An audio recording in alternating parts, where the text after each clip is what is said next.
Ciertamente, yo soy juez de la Suprema Corte de Justicia.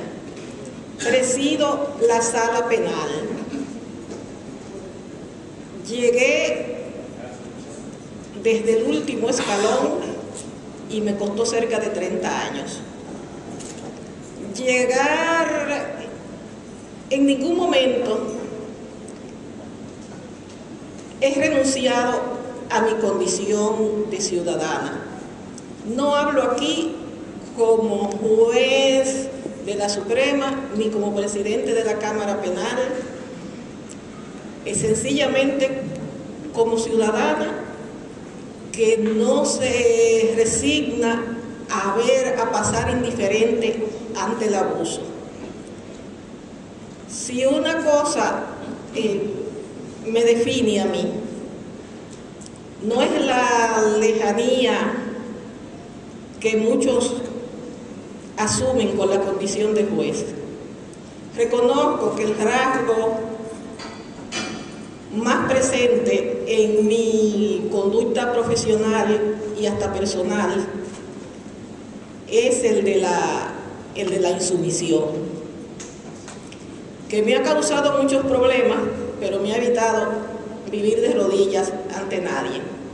Así es que si alguien me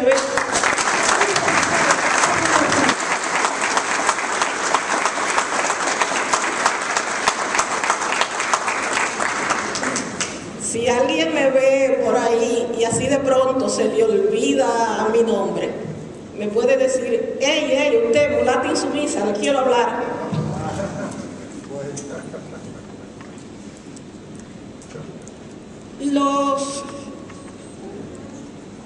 Las garantías procesales, contrario a lo que se dice comúnmente aquí, no son un mecanismo para proteger a la persona sospechosa y muchas veces con motivo valedero de haber cometido una infracción.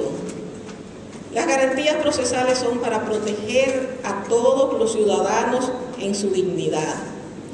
Y en materia penal, en los últimos tiempos, hay una tendencia a darle un papel protagónico a la víctima. La mayoría de las personas olvidamos que el procesado está frente a un poder que le dice qué cosa es una infracción, que le dice quién lo va a juzgar y que dice qué pena se le va a imponer. Entonces, es necesario equilibrar esa diferencia terrible y como casi todo poder tiende al abuso, al poder hay que ponerle límites, y las garantías son un límite a un ejercicio feroz y atropellante de la potestad del Estado. Sí pueden disminuirse las expectativas de una persona en ocasión de una infracción, pero tiene que ser con un motivo fundado, porque para tomar una medida de coerción que restringe a un individuo en el uso de su plena libertad, tiene que ser por un hecho grave que lleve aparejada prisión y que el individuo tenga un peligro de fuga o que va a desaparecer las pruebas del delito.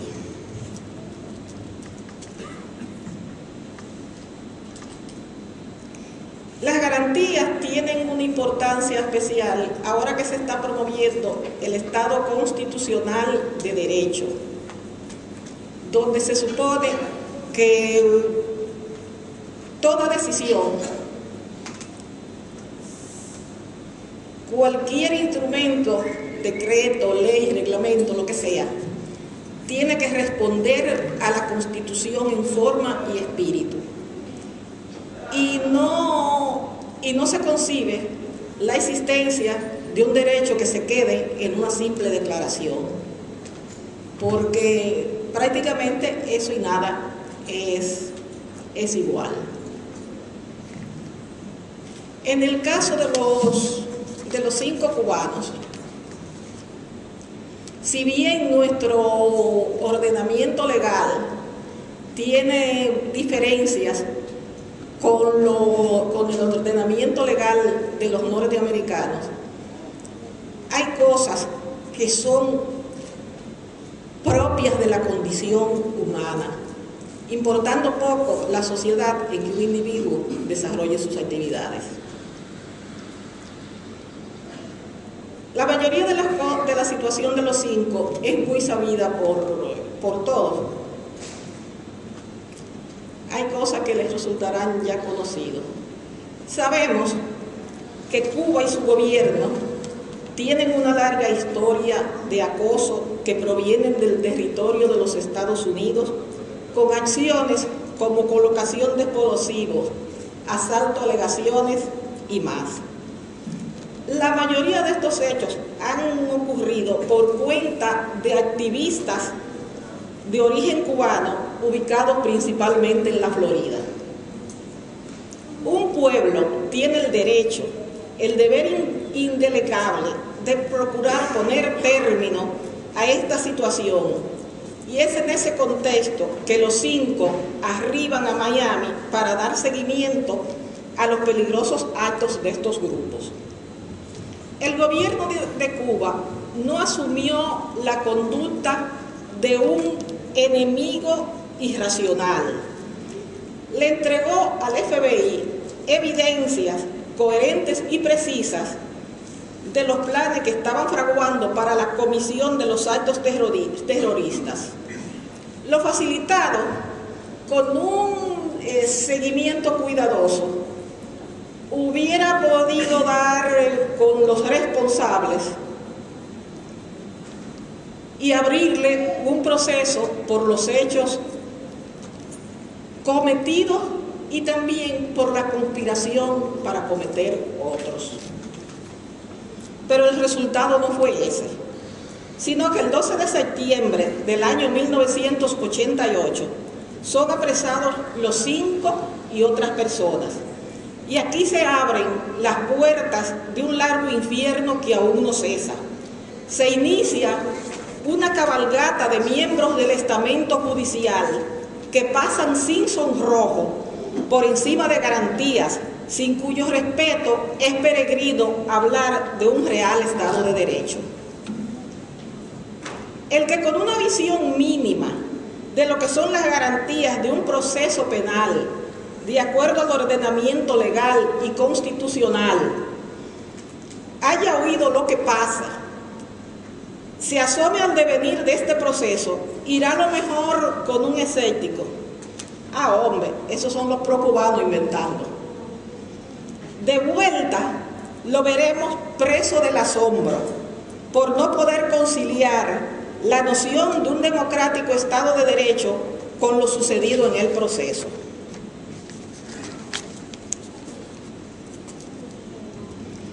La detención se produjo el 17 de septiembre del 98. A los procesados no se les hizo la advertencia de lugar, la llamada Miranda, mediante la cual se le informa los cargos que pesan en su contra. Se le dice de su derecho a permanecer en silencio y de la posibilidad de tener asistencia legal. Este tipo de advertencia es consustancial al derecho de defensa y un mecanismo destinado a evitar que mediante sorpresa o engaño a los detenidos se les extraiga una información contraria a sus intereses. Es en cierto sentido un mecanismo de control para evitar abusos de la Fiscalía. El encierro en solitaria, la incomunicación fueron una constante en el proceso, afectándose el libre juego de ideas entre los detenidos y sus abogados, cuestión que es esencial para una buena defensa. Pues si bien el procesado tiene la defensa material de su caso, la defensa técnica la tiene el abogado y tiene derecho a una comunicación libre y sin supervisión alguna. Independientemente de que hubiera otras razones, les voy a citar un caso. El caso fue usado por otras medidas que tomó el personaje, pero la excusa legal y valedera que se tomó con Garzón fueron unas grabaciones que se hizo de unas conversaciones de abogados con la defensa. A él se le tenía guardada y con eso, que en todo ordenamiento legal es gravísimo, se puso a tiro. Y esta gente, los 5, no tenían garantizado la comunicación libre con sus abogados. Con los 5 cubanos fueron detenidas otras personas. Ninguna de ellas fue procesada.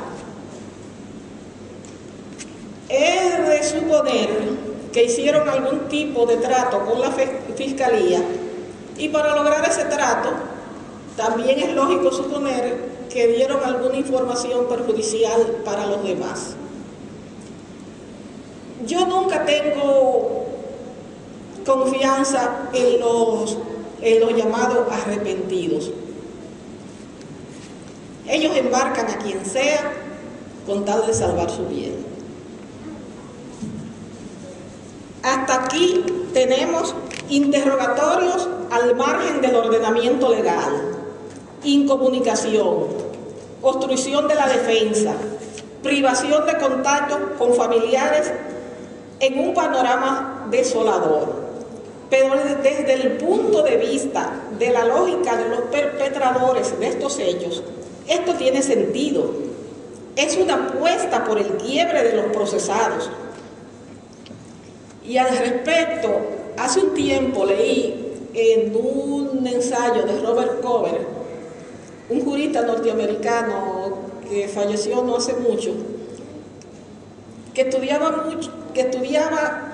con énfasis en la posición de grupos minoritarios que reivindicaban la posibilidad de que la ley fuera interpretada desde su punto de vista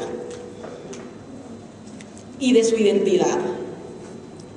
Este Robert Cover, hablando sobre prácticas de ablandamiento y de maltrato, que es lo que le sucedió a los 5 cubanos, dice, y cito, es una deliberada inflicción de dolor para destruir el mundo de la víctima y su capacidad de crear realidades compartidas. Más que obtener información, lo que se pretende es la clausura de aquello que la víctima valora, de los vínculos que constituyen la comunidad sobre la cual se fundan sus valores. Se obliga al prisionero a hacer constar la capacidad del sufrimiento para destruir mundos, para que se traicionen a sí mismos y a todos aquellos aspectos del mundo, amigos, familiares, país, causa, con los cuales está comprometido su yo. Termina la cita de Cover. El tribunal en Miami estaba rodeado de una comunidad abiertamente hostil al objeto mismo del proceso. Hubo una campaña feroz, una parcialidad manifiesta en los medios y el tribunal se desenvolvía rodeado de una turba airada y procazmente vociferante, y con candidatos a miembros de jurado que manifestaban su temor ante posibles agresiones. En cuanto al papel de la prensa en este proceso, unido al acoso de la turba multa, hacían difícil la obtención de una respuesta del aparato judicial que fuese fruto de un sereno y mesurado análisis de la cuestión.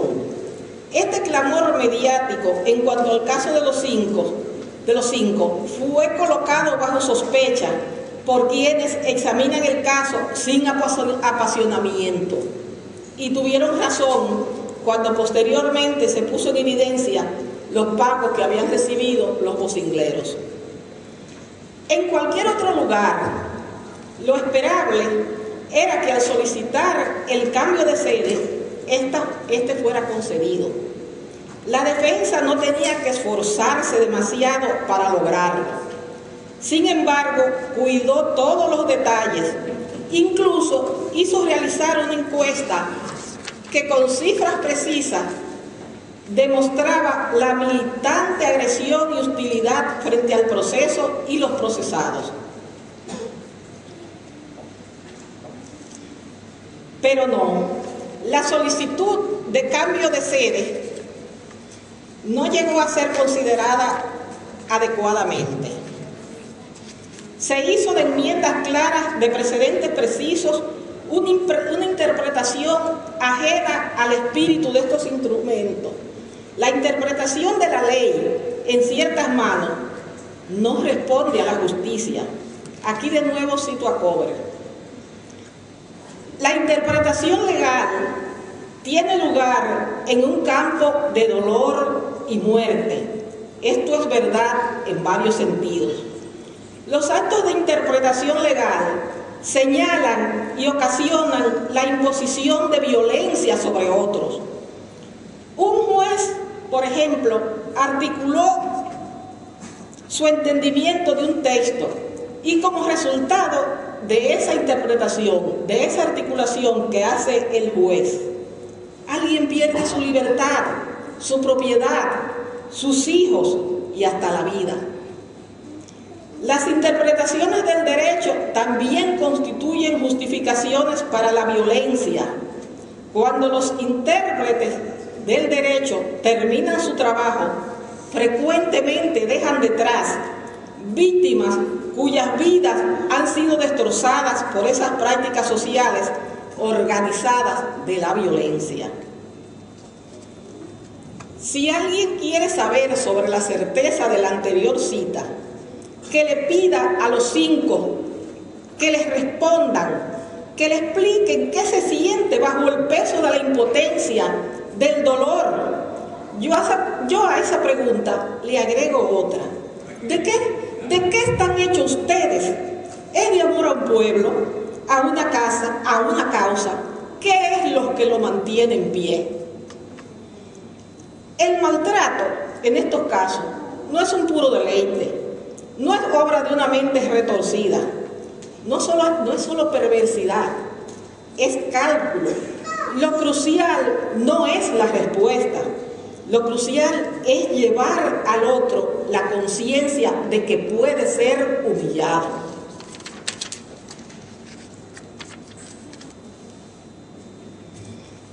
La sexta enmienda de la Constitución de Estados Unidos establece: el derecho a un juicio rápido no es un hecho teórico o abstracto, por lo contrario, arraiga en la dura realidad, en la necesidad de que las acusaciones sean expuestas prontamente. La ley nunca apoyó las acusaciones envejecidas, y mucho menos en los casos penales.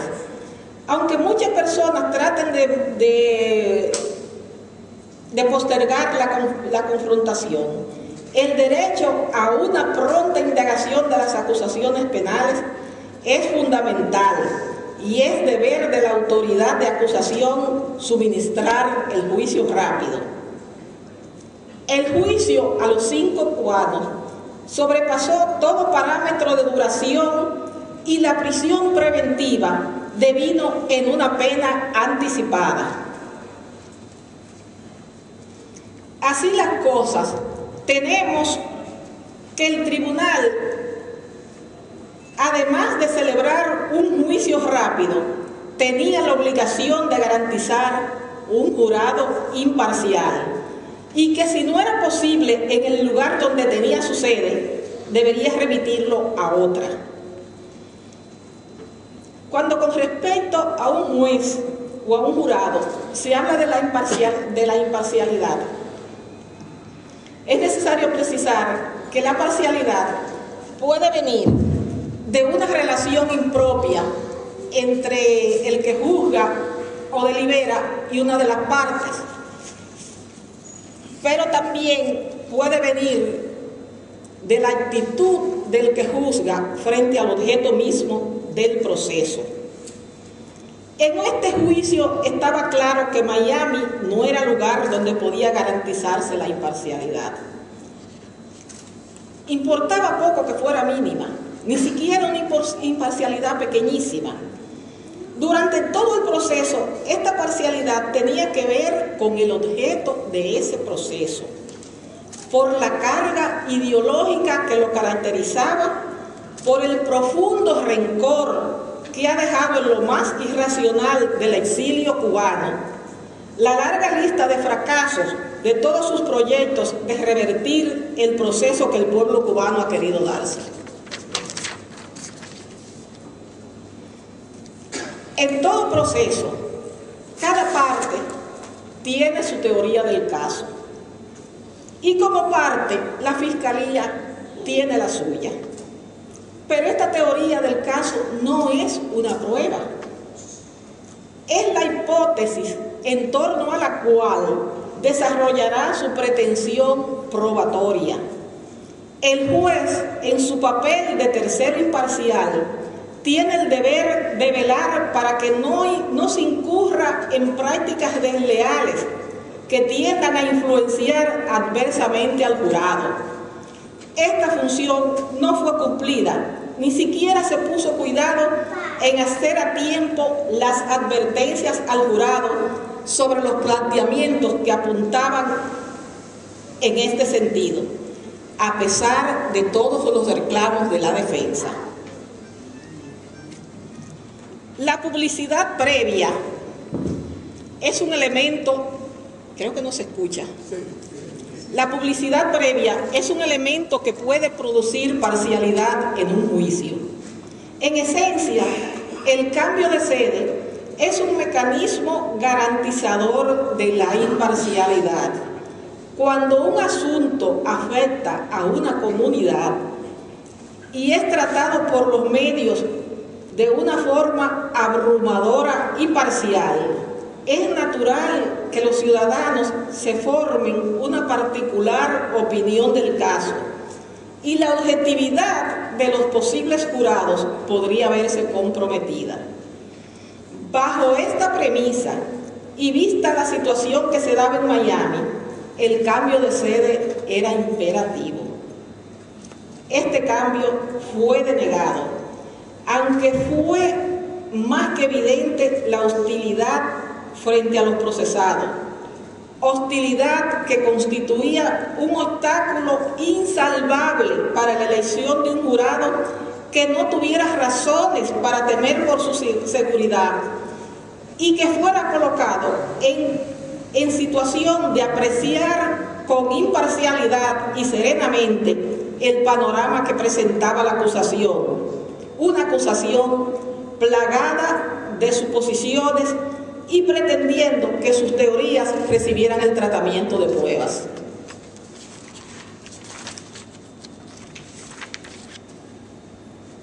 Negada la sede, se conoce el fondo del asunto y se produjo la injusta, cruel y dura sentencia contra los 5, condenas que iban desde los 15 años, caso de René González, hasta 2 cadenas perpetuas, caso de Gerardo Hernández, pasando por cadena perpetua a Ramón Labañino y Antonio Guerrero.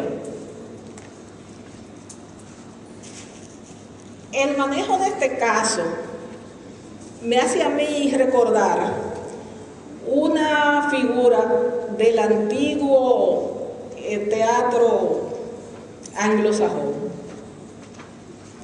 En una obra teatral era costumbre que hubiera un personaje aparentemente sin importancia, que no aparecía mucho, pero que era crucial para el desenlace de la trama. Pues bien, en este proceso contra los 5, los quintos en discordia, transmutando esa figura del teatro al proceso, los quintos en discordia eran el pueblo cubano y el líder cubano Fidel Castro. Es como si estuvieran jugando billar y quisieran hacer carambola con 3 bandas. Los 5 era la bola que iban a empujar para meter al hoyo a Fidel y al pueblo cubano.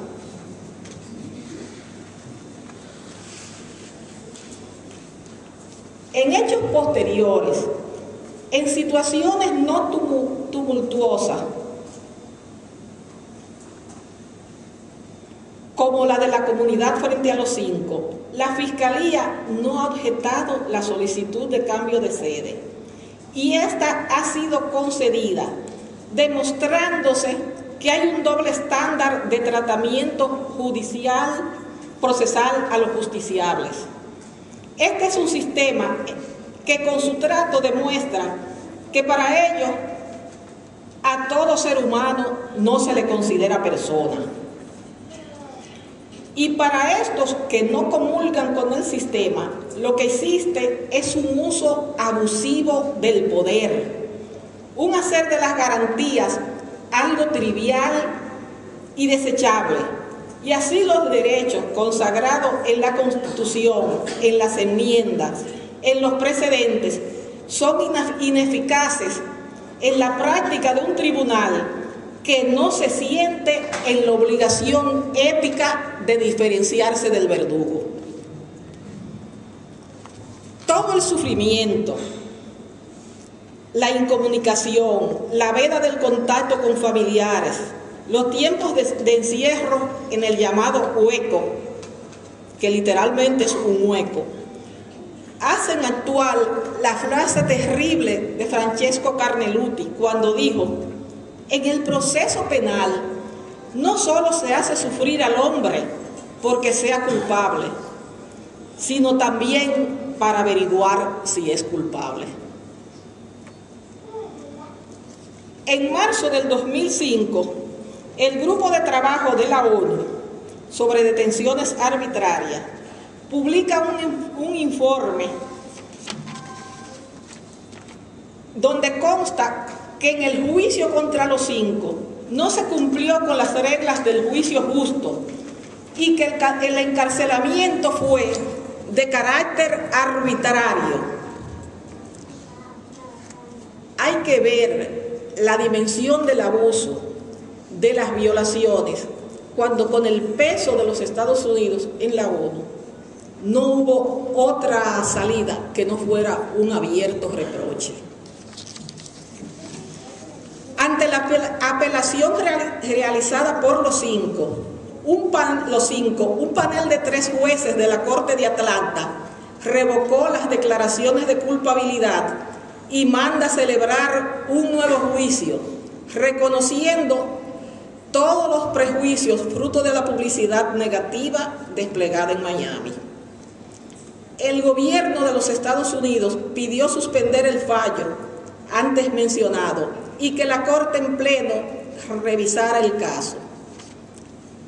La petición de revisión fue concedida. Este pleno, con voto de 10-2, pronuncia la restitución de las declaraciones de culpabilidad. Admite como apropiada las actuaciones del Tribunal de Miami, remitiendo de nuevo a un panel de 3 jueces para decidir los demás aspectos. Este panel, en un fallo de 2-1, anula la sentencia de 3 por ser excesiva al fijar cadena perpetua, pero mantiene la de Gerardo Hernández. Sin embargo, este mismo tribunal dice que no hay razones para concluir que los procesados habían participado en una red de espionaje. Resulta pues que después de la sentencia drástica en extremo, parte del aparato judicial que produjo esa sentencia tiene que desdecirse porque no era demostrable la supuesta red de espionaje. El paso siguiente fue recurrir al Tribunal Supremo. En este aspecto es necesario aclarar que el Tribunal Supremo de los Estados Unidos somete los casos a un mecanismo de preselección que se llama cerciorario. Con este mecanismo solamente eligen para conocer aquellos casos en los que pueden hacer o profundizar derechos o enmiendas. Aún con este criterio de preselección, era de esperarse que el caso de los 5 no fuera rechazado, porque este caso implicaba la posibilidad de sentar o profundizar derechos en aspectos tan sensibles como los límites a la atribución de la Fiscalía en los casos de arresto, la garantía de un jurado libre de coacción, la garantía de una igualdad de trato entre la defensa y el acusador y el acceso pleno a las pruebas a someterse. Al Tribunal Supremo de los Estados Unidos fueron sometidos diversos escritos de lo que se llama amicus curiae. Entre nosotros no es muy usado el amicus curiae y consiste en un escrito que una persona ajena a las partes le dirige a la corte, donde expresa su visión y la orientación que debe tener la decisión, sobre todo cuando se trata del enfoque que se le debe dar a derechos fundamentales. Es común decir, yo no soy parte, pero lo que usted decida en un futuro puede ser un precedente que me afecte a mí.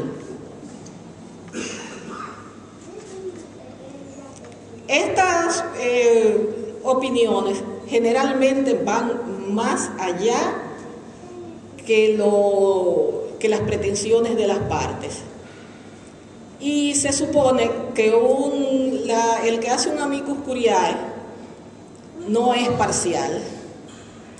Aunque en los últimos años en las cortes norteamericanas lo toman como alguien con una actitud parcial en favor de una de las partes.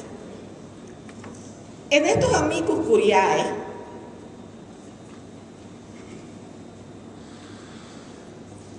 se hizo énfasis en un aspecto contemplado por la legislación norteamericana, y es que si un hecho delictuoso se comete para evitar un mal mayor, este hecho pierde su carácter ilegal. Otro aspecto que se fundamentó de manera muy precisa fue la cuestión del estado de necesidad. Un estado de necesidad es cuando un procesado se encuentra en una situación en la que no le es posible hacer otra cosa más que aquello de que le acusen. No tenía otra salida. Los 5 estaban en un estado de necesidad. Llegaron a ese estado de necesidad ante el peligro que corría en su pueblo. Un peligro que si se vuelve la cara atrás, se ve que llegó demasiado lejos. Y es bueno tener presente esto del estado de necesidad y lo de evitar un mal mayor. El Tribunal Supremo se negó a dar curso a la acción de los 5, es decir, no quiso revisar la apelación. Con posterioridad se han producido reducciones de sentencia, ninguna de las cuales implica una puesta en libertad sin condiciones. No olvidemos, lo ya dicho en los amigos curiae, lo de que en la legislación norteamericana un hecho pierde su carácter delictual cuando evita un mal mayor. Tampoco lo que se refiere al estado de necesidad. Esta recomendación de no olvidar viene a propósito que cuando se concede la libertad bajo palabra a René González, una de las condiciones que le puso el tribunal fue no visitar los lugares que frecuentan terroristas. Y a maravilla, como dicen los de COA, resulta que sí hay terroristas en la Florida, que los lugares que frecuentan son conocidos y que al parecer el aparato judicial tiene el deber de protegerlos, y que este mismo aparato judicial que no tomó en cuenta el amicus curiae cuando hablaba del estado de necesidad ante la amenaza terrorista, resulta que este mismo aparato ahora en la recomendación que hace hay por lo menos implícita la admisión de que sí hay terroristas, de que ellos lo conocen y que tienen el apoyo. Corren malos tiempos para los que aspiramos a un mundo de iguales. Estamos en un tiempo en que los países poderosos pretenden que vivamos en un estado de excepción con características globales. Se confiere a los gobernantes la posibilidad de hacer un uso sin límites de la violencia, de la fuerza, contra países y organizaciones. Y para eso basta la sola afirmación de que se trata de terroristas. Se instituyen tribunales militares especiales, donde los sospechosos habituales, que sabemos quiénes son colocados al margen de cualquier instrumento internacional o local con respecto a las garantías de un debido proceso o de los derechos humanos en general. Son detenciones que no tienen límite temporal, ni los acusados tienen un juez natural, y además con técnicas de interrogatorio propias de Torquemada. Esta es una época en donde a los que gobiernan países poderosos lo que les importa son los mercados y un universo donde las ganancias crecen y las prestaciones sociales, el bienestar humano, marcha a constituirse en una ficción. Hemos llegado al punto de que se tienen discusiones públicas sobre los límites de la tortura. Sobre los límites de la tortura. ¿Y qué es esto? El que hiciste este debate tiene un atroz significado de que empieza a verse no como algo que de ninguna forma debe aceptarse. Este tipo de debate es una justificación en ciernes a la tortura, que debe ser parte de lo indecidible, de aquello que no tiene ni que ser discutido, y que su sola discusión sobre sus límites es un principio de aceptación que ofende la conciencia y la sensibilidad humanas. En los tribunales, los 5 seguirán haciendo uso de los recursos que correspondan a las diferentes situaciones a que se aboquen. Pero, como el agua a la tierra, como el pan a la boca, necesitan nuestra solidaridad, firme y constante, que no olvidemos, que no borremos el agravio que a la conciencia golpea, que el sufrir de ellos sea para nosotros no una cicatriz que ya no duele, sino una herida abierta que no cierra y que causa un profundo dolor. que los acompañemos, porque como ellos no podemos acostumbrarnos al desuso del alma ni a la razón del enemigo. Estando en Buenos Aires, hace poco, en un teatro, no estaba programado que estuviese uno de mis dioses particulares, que es León Gieco. Pues ahí apareció para dar apertura a lo que se iba a presentar, que era un homenaje a otro de mis dioses, Alfredo Zitarrosa. Gieco cantó una canción que se llama El Desembarco.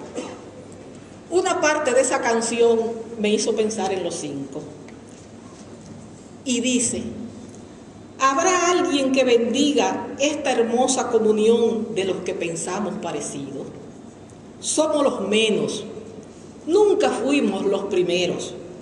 No matamos ni morimos por ganar, más bien estamos vivos por andar, esperando una piel nueva de este sol. La alegría con la fuerza se alimenta y no hay muros ni rejas que la frenen.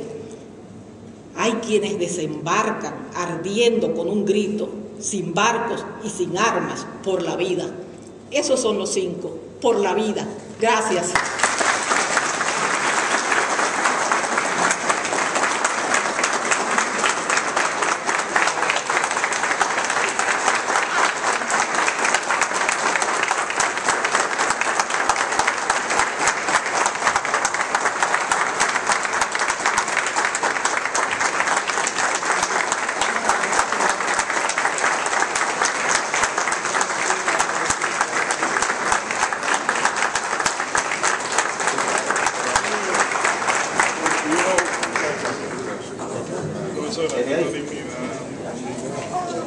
Qué orgullo ser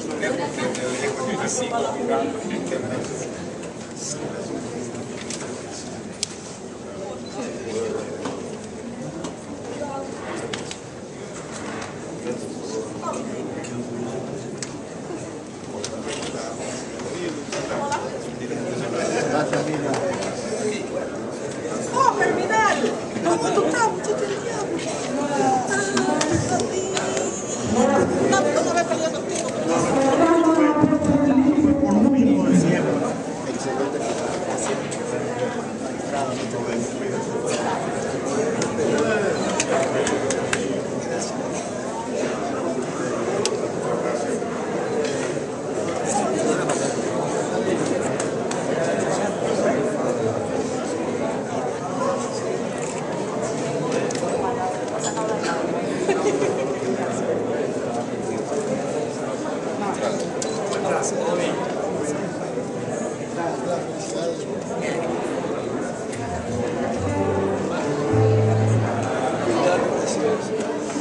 Nada, aprendimos.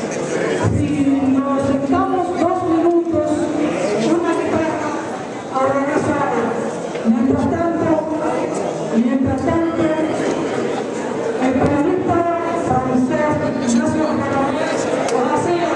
en el lanzamiento de las 5 es uno de los mayores reclamos legales del principio del siglo. El honorable señor embajador de Cuba, que está con nosotros, por favor.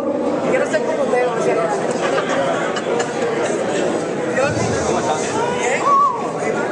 Esta prensa latina. Excelente. Bien, todo bien.